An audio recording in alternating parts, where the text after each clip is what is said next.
사사기서는 여호수아 이후 약 350년 동안의 이스라엘 역사를 배경으로 하고 있습니다. 사사라 하는 이 말은 리더, 지도자, 재판관이라 하는 뜻이 되겠습니다. 그런데 사실 사사들은 여호수아 시대 이전부터 이미 있었습니다. 이스라엘에는 각 지파를 대표하는 리더가 있었고 장로들이 있었고 10부장, 50부장, 100부장과 같은 중간 계층의 또 협력자들로 많은 사사들이 있었습니다. 이 사사들은 여호수아 이전에는 주로 최고 지도자를 보좌하는 역할을 했지만 여호수아 이후로는 그 중에 유력한 자들이 힘을 키워 지파를 지키고 보호하는 데 쓰임을 받게 되었습니다. 따라서 사사들은 결코 영웅이 아닙니다. 왕도 아니었고 장군도 아니었습니다. 권세 있는 사람은 더더욱 아니었습니다.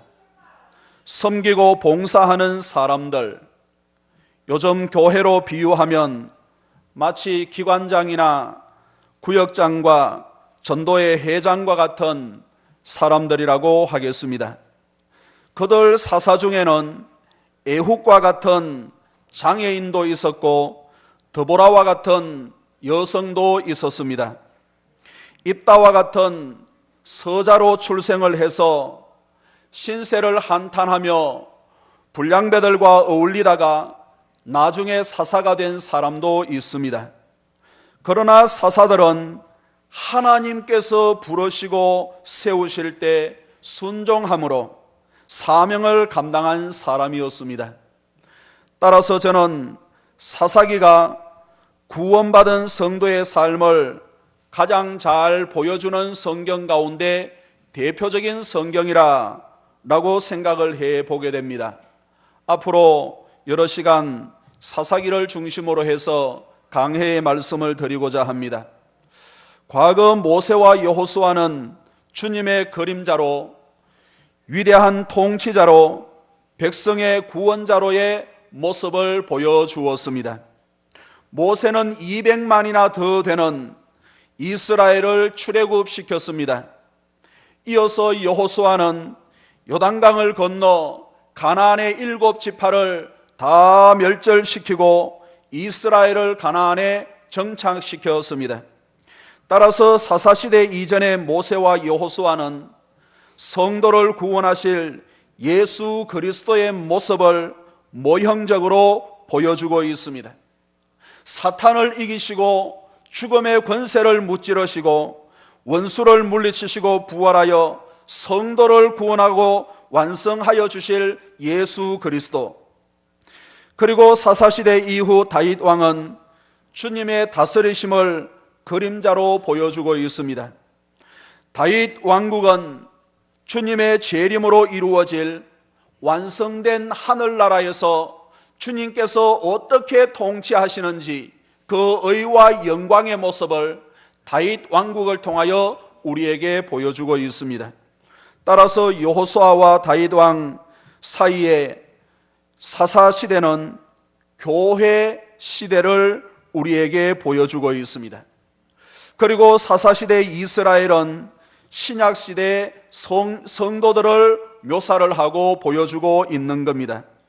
때문에 사사시대의 기록은 그들만의 기록이 아니라 지금 이 시대를 살고 있는 우리의 기록이고, 사사시대의 내용은 그들의 삶의 모습은 그들만의 모습이 아니라 이 시대를 살아가고 있는 현재 우리들의 모습이다 라는 말씀이 되겠습니다.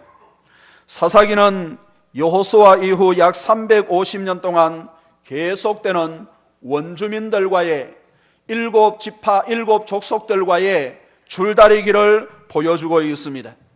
때문에 이스라엘이 가나안 족속을 물리치고 승리하고 평안한 가운데 하나님께 영광 돌리는 시대들도 있었지만은 그들에게 유혹을 당하고 침략을 당하여 상처받은 모습으로 좌절하고 낭망하면서 살아가는 그러한 모습들도 있음을 보게 됩니다. 사사기에는 이러한 모습이 계속되어 반복되어 있는데, 한 가지 분명한 것은 하나님의 백성 이스라엘은 사라지지 않는다는 것을 우리에게 보여주시는 내용이에요. 비록 무너지고 넘어지고 실패할 때가 있지만은 다시 오뚜기처럼 일어나서 한 걸음 한 걸음 주님의 통치를 보여주는 다윗 왕, 그 왕조로 한 걸음 한 걸음 더 가까이 가고 있다는 것을 초점으로 해서 우리에게 말씀을 해주고 있습니다. 블레셋에게 침략을 당하고 미디안에게 고난당하지만은 이스라엘은 결국 그들을 물리치고 저 영원한 하늘나라인 그 상징인 다윗 왕궁으로 가까이 다가가고 있는 것을 사사기에서의 초점으로 우리에게 말씀을 해주고 있습니다. 그렇습니다, 성도 여러분. 성도가 이 세상을 살아갈 때도 넘어질 때가 있고 실패할 때가 있지만은 그것이 마지막이 아니라는 사실을 확신하고 믿을 수 있는 교우들이 되기를 주의 이름으로 축복합니다. 성도의 마지막은 무너지는 것이 아니라 세워지는 것이요, 넘어지는 것이 아니라 다시 일어나는 것임을 확신하고 믿음으로 나아갈 수 있기를 원하는 거예요. 성도의 마지막은 패배가 아니라 영원한 승리입니다. 성도는 예수 그리스도로 말미암아 완성될 그분의 나라를 향하여 오늘도 묵묵하게 한 걸음 한 걸음 나아가는 사람들이라 라는 말씀입니다.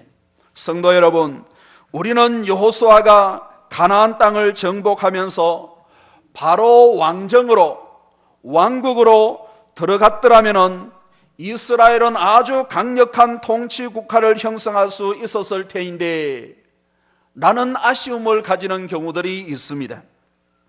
여호수아와 같은 지도자들이 처음부터 왕이 되어 굳건한 나라를 세워갔으면 얼마나 좋겠는가 하는 그런 바램도 혹은 그러한 내용도 있을 수 있습니다. 만일 그렇게 되었다면 쓰러지고 넘어지는 것을 쳇바퀴 돌듯이 계속 반복하는 350년의 잃어버린 세월은 없었을 텐데 라고 생각을 할 수가 있는 거예요. 왕이 없는 시대로 자기 소견대로 행하다가 고난당하고 어려움을 당하고 핍박당하고 조롱당했던 그 350년의 쓰라린 고통은 없었을 텐데 라고 생각을 할 수 있지만, 그러나 그렇지 않습니다.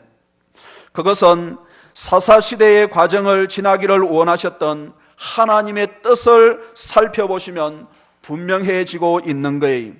그렇다면 하나님께서 왜 이스라엘 주변에 가나안 사람을 남겨두심으로 사사시대의 과정을 지나게 하셨을까요? 하나님께서는 왜 그렇게 하셨을까요? 달리 질문을 드린다면, 성도를 하나님의 자녀로 삼아주셨으면 주변의 환경과 여건을 다 물리치고 승리할 수 있는 그 무엇으로 만들어 이 세상을 살아가게 했더라면 믿음의 사람들이, 교회가 얼마나 보란듯이 그렇게 멋있게 살아갈 수 있을 테인데 더 많은 유혹거리와 세상의 많은 것들로 어려움을 당하게 하고 계시느냐 하는 내용의 말씀이, 그것은 이스라엘 각각의 지파에게 사명이 있었기 때문에, 하나님의 통치를 의미하는 다윗 왕조가 세워지기 이전까지 한 사람 한 사람이 감당해야 할 사명이 있었기 때문에 그렇습니다.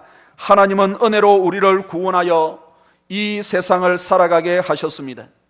그리고 우리의 연수가 다하면 완성될 하나님의 나라에 반드시 들어가게 하실 거예요.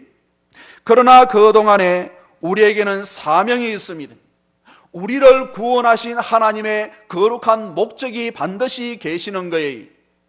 우리 한 사람 한 사람을 향하신 하나님의 구체적인 계획들도 다 계시다는 말씀이에요. 그리고 그 사명을 감당하기까지는 세상 사람들에게 영향을 줄 수도 있지만은 영향을 받을 수도 있습니다.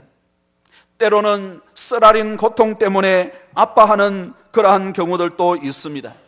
그러나 성도 여러분, 하나님은 저와 여러분들을 도와주시고 계시는 줄로 믿습니다. 과거에 이스라엘에게 사사를 세우셔서 그 사사를 통하여 이스라엘을 구원하시고 은혜로 인도해 주신 것처럼 저와 여러분들에게 성령을 기름 붓듯 부어주시고 순간마다 분초마다 은혜를 허락해 주셔서 사명을 감당하게 하시는 하나님, 그리고 그 사명을 감당하는데 하나님의 함께 하심과 능력을 경험하게 하시는 거예요. 그래서 간정을 허락하시고 기적을 허락하시고 저 천국에 갔을 때 하나님 이럴 때 이렇게 은혜를 베풀어 주셨습니다. 하나님 앞에 할 말이 있도록 만들어 주시기 위하여 저와 여러분들을 구원하여 주시되 주변에 여러 가지 일들을 두셨다 하는 내용들입니다. 하나님은 이스라엘의 고난을 위하여 가나안 사람을 남겨두신 것이 아니라 그들의 상급을 위하여 그들의 가나안 사람들을 남겨두신 거예요.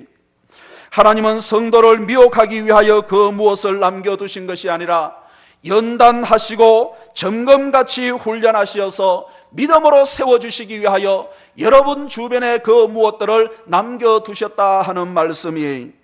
따라서 우리는 사사시대와 같은 이 세상을 살아가는 동안에 하나님께서 나에게 주시는 거룩한 사명이 무엇인지를 발견할 수 있는 은혜가 있기를 주의 이름으로 축복합니다. 하나님께서 이 땅에서 나의 몫으로 남겨두신 그 무엇이 무엇인가를 발견할 수 있기를 원하는 거예요. 취미가 있어도 좀 즐겁고 인생의 목적이 있어도 즐거운 일인데 하나님께서 나에게 남겨주신 것이 무엇이고 내가 가기를 원하시는 계획들이 무엇인가를 알고 신앙생활하는 성도가 얼마나 행복하고 복된 성도이겠느냐. 저는 이 자리에 계시는 우리 모든 성도들이 나를 향하신, 우리를 향하신 하나님의 뜻을 발견하고 감사와 기쁨의 신앙생활이 되기를 주의 이름으로 축복합니다. 그렇다면 우리 개개인을 향하신 하나님의 뜻이 무엇이겠습니까? 어떻게 하면은 우리 개개인을 향하신 하나님의 뜻을 발견하고 순종함으로 기쁨과 감사의 삶을 살아갈 수 있겠습니까? 얼마 전에 하나님의 뜻에 대하여 2시간 말씀을 드렸습니다. 성경에 기록된 보편적이고 객관적인 그러면서도 아주 분명한 하나님의 뜻에 대하여 5가지를 말씀을 드렸습니다. 이것은 모든 사람들은 물론 하나님의 자녀가 된 저와 여러분들을 향하신 보편적이고 또한 객관적인 그러면서도 분명한 일반적인 하나님의 뜻입니다. 때문에 우리는 모든 사람을 향하신 하나님의 뜻을 행하고 순종함으로 우리 개개인을 향하신 하나님의 뜻을 보다 분명하고 정확하게 깨닫고 발견하게 되는 거예요. 일반적인 하나님의 뜻에 가까이 가면 가까이 갈수록 개인적으로 향하고 계시는 하나님의 뜻을 보다 분명하게 알게 되는 거예요. 일반적인 하나님의 뜻을 넘어 있는 우리 개개인을 향하신 구체적인 하나님의 뜻을 발견하게 되는 거예요. 보편적이고 객관적인 하나님의 뜻 가운데 5가지, 첫째로 하나님의 뜻은 사람의 구원이라고 했습니다. 하나님은 이 세상의 모든 사람들이 구원받기를 원하고 계시다. 둘째로 하나님의 뜻은 거룩이라고 했습니다. 내가 거룩하니 너희들도 거룩하라. 이것은 온 천하를 향하신, 그리고 이 시대를 살아가고 있는 모든 사람들과 성도와 교회를 향하신 하나님의 보편적인 뜻이에요. 셋째로 하나님의 뜻은 항상 기뻐하라, 쉬지 말고 기도하라, 범사에 감사하라 라고 말씀을 해주고 계십니다. 그리고 넷째로 하나님의 뜻은 선을 행함으로 고난받는 것이라고 했습니다. 선을 행할 때에는 고난이 있다는 말씀인데 기쁨으로 그것을 감당하라는 말씀이에요. 다섯째로 하나님의 뜻은 성령 충만합니다. 그러므로 어리석은 자가 되지 말고 오직 주의 뜻이 무엇인가 이해하라. 술 취하지 말라. 이는 방탕한 것이니 오직 성령으로 충만함을 받으라. 술을 먹는 것이 먹어도 되느냐 먹지 말아야 되느냐 하는 문제를 떠나 이 세상에 일어나는 대부분의 죄악과 대부분의 손가락질 당하는 것과 대부분의 실수들은 술로 인하여 일어나는 일들입니다. 술은 사탄이 가장 절개하는 유혹거리, 미혹거리 가운데 하나에, 그래서 술 취하지 말라. 이는 방탕한 것이니 성령으로 충만함을 받아라.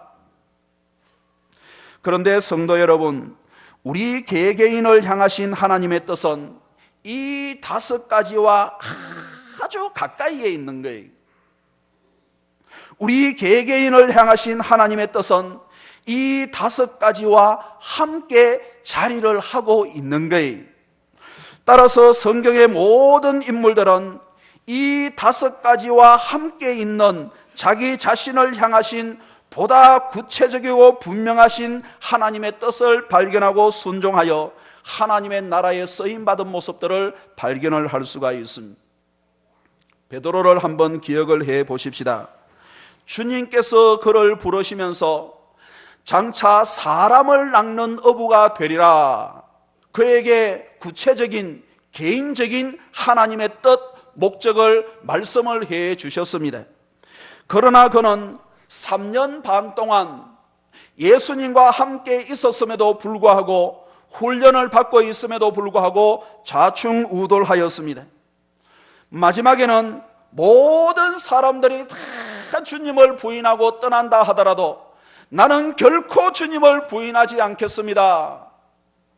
큰 소리 빵빵 쳤던 사람인데 웬걸 예수님이 십자가에 못 박혀 돌아가시는 그 순간에 예수님을 따라다니는 12 제자들은 물론이요 모든 사람들 가운데 가장 저주하면서 3번이나 부인을 하고 예수님을 던지고 멀리 떠났던 사람이 바로 베드로였습니다. 그랬던 그가 하나님의 일반적인 뜻인 성령 충만하게 되었을 때 그의 모습은 180도 달라지게 되었습니다. 겁쟁이였던 그러한 모습이, 실수를 거듭했던 그러한 모습이 이제는 담대하게 총칼 앞에서도 너희들이 죽인 예수가 바로 메시아 구원자 하나님의 아들이다 담대하게 증거하는 사람이 되었잖아요.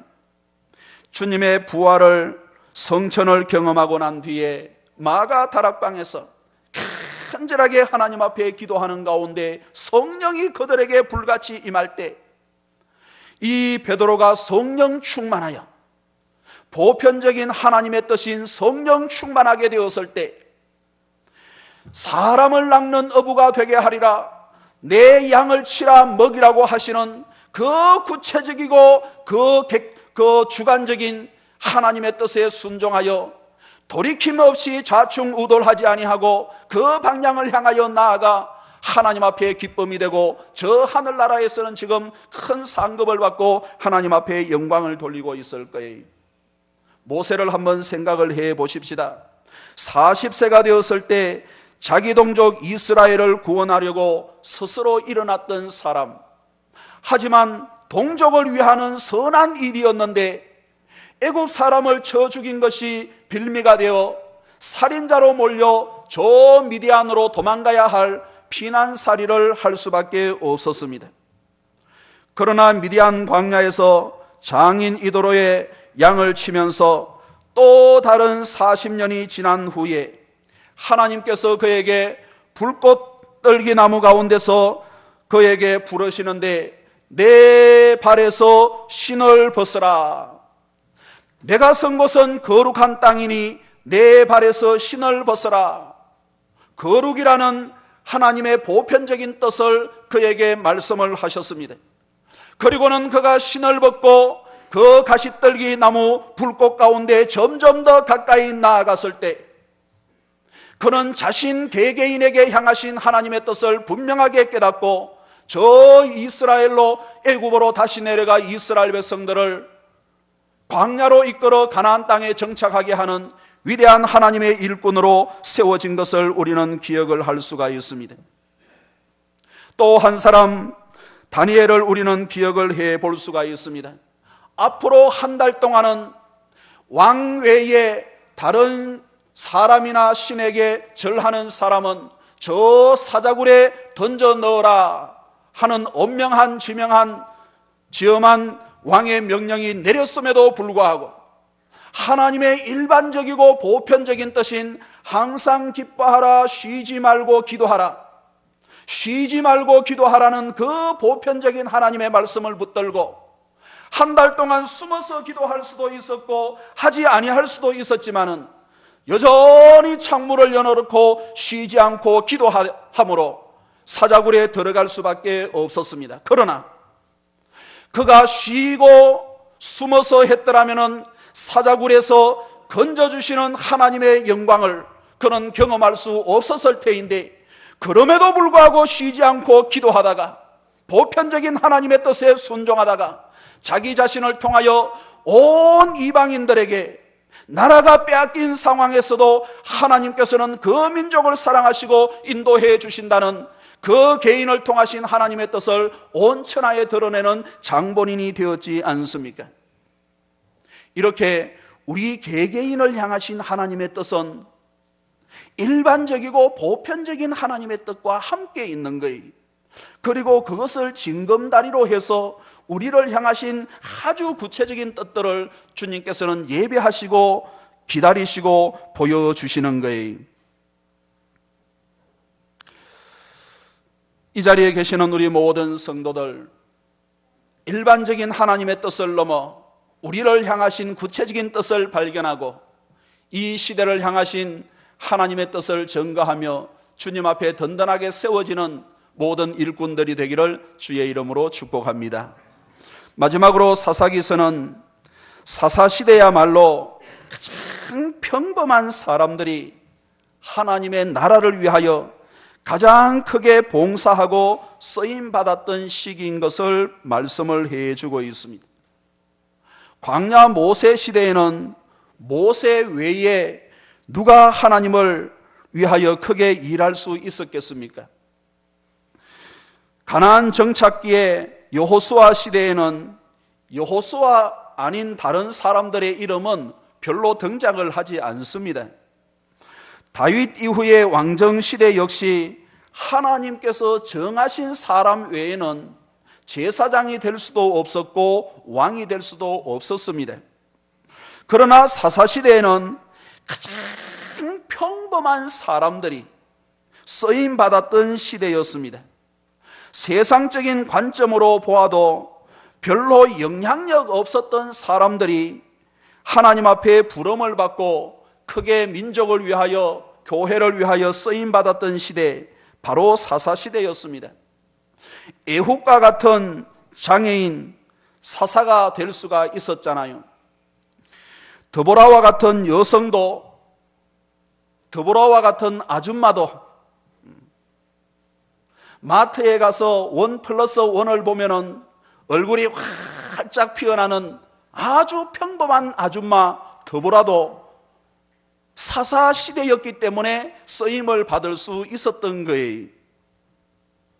에훗과 같은 장애인이나 여자 사사 드보라나 더 나아가서 입다와 같은 서자로 출생하여 세상을 원망하고 자신을 원망하면서 불량배와 어울려 살다가 깡패짓만 하던 사람이 하나님의 뜻을 발견하고 쓰임받았던 시대가 바로 사사시대였습니다. 본문에도 이러한 내용을 기록해 주고 있습니다. 여호수아가 죽은 후에 가나안 정복은 거의 소강 상태가 되었습니다. 아직 정복해야 할 곳은 많았지만은 이스라엘은 손을 놓고 있었습니다. 그때 1절과 2절에 보시면은 이스라엘이 무엇으로 기도하고 있는가? 무엇을 기도하고 있는가? 본문으로 들어가 1절, 2절을 한번 읽어보겠습니다. 시작. 여호수아가 죽은 후에 이스라엘 자손이 여호와께 여쭈어 이르되 우리 가운데 누가 먼저 올라가서 가나안 족속과 싸우리이까? 여호와께서 이르시되 유다가 올라갈지니라. 보라, 내가 이 땅을 그의 손에 넘겨 주었노라 하시니라. 아멘. 유다가 올라갈지니라. 유다가 먼저 올라가라는 말씀이,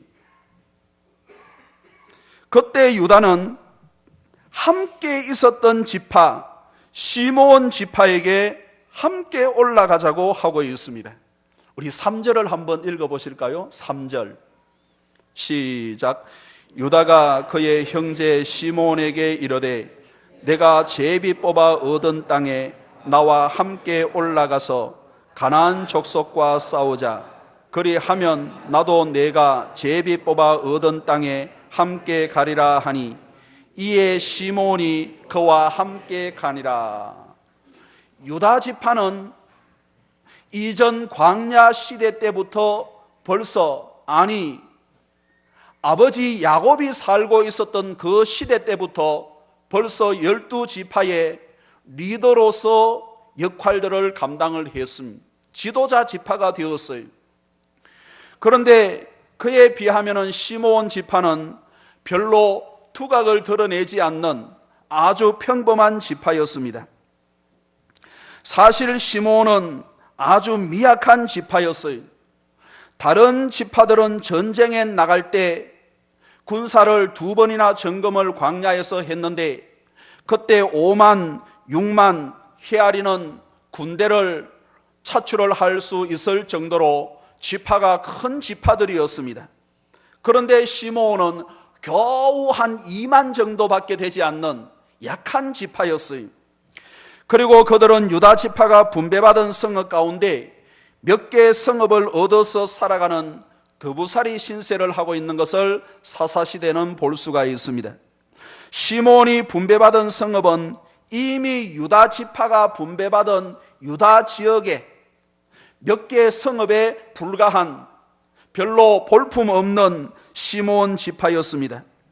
그런데 하나님께서 유다가 먼저 올라가라 라고 했을 때 별로 도움도 되지 않을 것 같은 시므온을 향하여 함께 올라가자 라고 해서 전쟁에 승리하고 자기가 분배받은 모든 땅들을 다 차지하는 그러한 지파가 되는 것을 볼 수가 있습니다. 그렇습니다. 사사시대를 통해 교회 시대를 조명해 주시는 하나님은 성도가 서로 협력하고 동력하고 의지하기를 원하고 있는 거예요.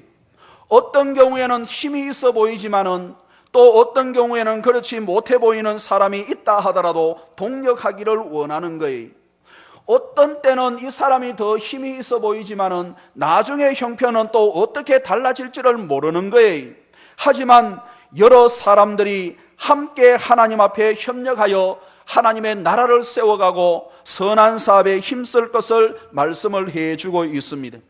제 아무리 잘 타는 숫이라 하더라도 1시간, 2시간 계속해서 잘 타는 것이 아니잖아요. 그리고 잘 타지 않는 장작도 함께 올려놓으면 나중에는 함께 탈 수가 있고 그 불이 커지고 더 오래 가기 때문에 서로 협력하고 의지하고 도우기를 원하는 말씀이, 요즘 황사도 많고 환우도 비싸고 해서 삼겹살이 인기가 있는 것 같습니다. 그러나 성경에는 아주 오래전부터 삼겹살이 참 인기가 있었어요. 삼겹살의 원조는 성경이에요. 전도서 4장 12절에 보니까 한 사람이면 패하겠거니와 두 사람이면 능히 당하나니 삼겹줄은 쉽게 끊어지지 아니하느니라. 할렐루야. 삼겹살의 원조가 성경이라니까.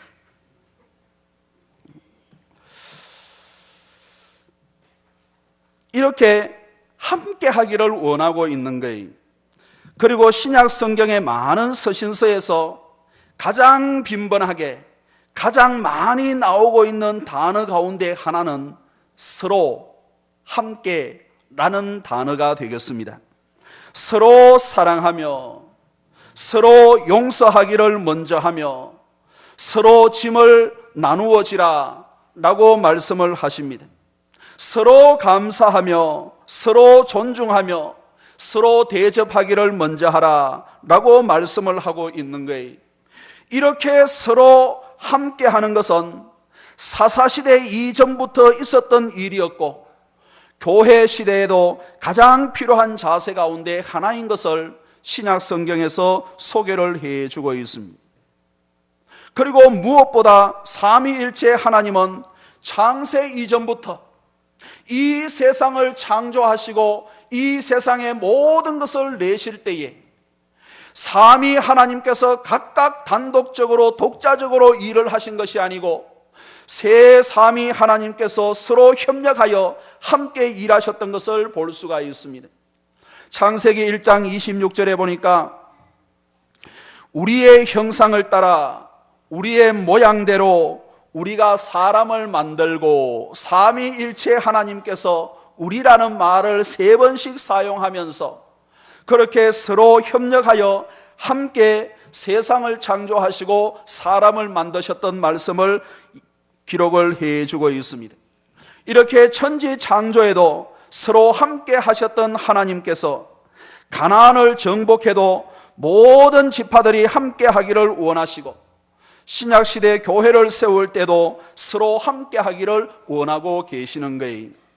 이 세상의 모든 제도와 조직과 모임에 앞서 가정의 제도를 하나님께서 창설하시고 제일 먼저 발표를 하시고 친히 주례를 하나님께서 해 주셨는데 한 남자나 한 여자를 통하여 가정을 주도적으로 가정을 세우게 하신 것이 아니고 한 남자와 한 여자가 결혼하여 한 몸이 되고 한 마음이 되어서 그 가정을 세우라고 말씀을 하고 계시는 것을 볼 수가 있습니다. 거기에다가 가정의 자녀를 하나님께서는 허락해 주셨는데 삼겹줄은 쉽게 끊어지지 않기 때문에 그렇습니다. 말씀을 맺습니다. 성도 여러분, 마치 사사시대처럼 혼란스러운 때를 살아가고 있지만 사사시대야말로 출신과 지위와 신분을 떠나 경건한 사람은 누구나 하나님의 쓰임받았던 사실을 기억할 수 있는 저와 여러분들이 되기를 간절히 원합니다. 그리고 우리가 하나님께 더욱더 쓰임받는 성도가 되기 위하여서는 보편적이고 일반적인 하나님의 뜻과 함께 혹은 그 넘어 나를 향하신 구체적인 계획과 뜻이 있음을 깨닫고 보편적인 일반적인 하나님의 뜻을 귀하게 여기고 그 가운데서 나를 향하신 하나님의 거룩한 뜻을 발견하여 이 시대에 쓰임받고 하나님 앞에 섰을 때 잘했다 인정받고 칭찬받는 저와 여러분들이 되기를 원합니다. 그리고 그 과정에 하나님은 유다와 시몬처럼 한마음 한뜻이 되어 교회와 가정과 직장과 범사를 삼겹줄로 든든하게 세워가시기를 원하시는데 서로 협력하고 함께 하심으로 삼겹줄이 되어 믿음이 견고해지고 이 시대를 향하신 하나님의 뜻을 이루어 갈 수 있는 쓰임받는 교회와 성도가 되기를 주의 이름으로 축복합니다. 기도하겠습니다. 하나님 아버지 감사합니다. 세상은 혼란스럽지만 그 가운데 이 시대를 향하신 하나님의 뜻이 계시고 우리를 향하신 하나님의 뜻이 분명하게 계시는 줄로 믿습니다. 오 하나님 바라옵고 원하옵기는 이 혼란스러운 때이지만은 그 가운데서도 우리를 향하신 뜻을 발견할 수 있는 은혜를 허락하여 주옵소서. 뿐만 아니라 서로 협력하여 하나님의 나라를 세워가게 하시고 우리 주변이 아름답게 세워지기에 부족함이 없도록 하나님 역사하시고 인도하여 주옵소서. 감사하옵고 예수님의 이름으로 기도하옵나이다. 아멘.